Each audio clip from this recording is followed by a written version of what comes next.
사계절 내내 기침 가래 끊이지 않은 분들 많이 계십니다. 이 기침 때문에 잠도 설치고 사람 만나는 것도 어렵다면 기침이 생활에 큰 불편이 될 수밖에 없습니다.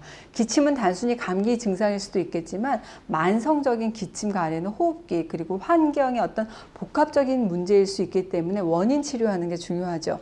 그와 동시에 기침의 효과적인 경혈, 천돌과 공채를 수시로 눌러주시는 것도 좋습니다. 천돌은 좌우 쇄골 사이에 움푹 패인 곳에 위치하고 있어요.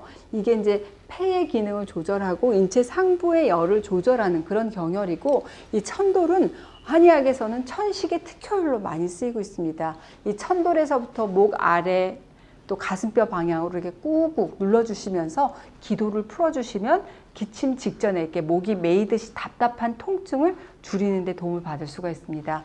공채혈이 있습니다. 공채혈은 팔을 이렇게 구부렸을 때 태연과 손목 안쪽에 있는 태연과 척택혈을 반으로 나눠서 여기서 한 3cm 정도 올라간 부분에 위치하는 게 바로 공채라는 경혈이에요. 이 공채는 급성 증상에 특효가 있는 요혈로 알려져 있습니다. 막힌 것을 뚫어주고 우리 몸의 모든 경혈을 소통시켜주는 그런 효능이 있기 때문에 기침이 잘 멈추지 않을 때 이 공채에 강하게 힘을 줘서 꾹꾹 누르고 있게 되면 효과를 아주 잘 보실 수가 있습니다.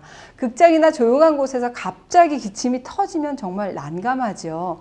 그럴 때 이 두 경혈 꾹 누른 상태에서 기침이 멈추기를 기다려 보시는 것도 좋은 방법이에요. 저도 요즘 에어컨 바람 때문에 계속 기침 있고 가래가 있어가지고 오늘 이렇게 천돌 부위에 혈석경락을 붙이고 나왔는데, 혈석경락은 저는 주로 이제 호박을 많이 사용을 합니다. 이게 스티커에다가 이 호박을 붙여가지고 이 원하는 경혈 부위에 이렇게 붙여주는 방법인데, 24시간 동안 치매 효과, 뜸의 효과, 그리고 지압의 효과를 같이 볼 수 있는 그런 장점이 있죠. 혈석이라는 것은 바로 기순환의 통로 역할을 해야 되잖아요. 그래서 이게 잘 통하는 재질이어야 되기 때문에 그런 의미에서는 보석을 많이 응용을 하고 있고, 실제로 환자분들에게도 임상에서 적용을 했을 때 만족도가 높은 그런 치료 방법이기도 합니다.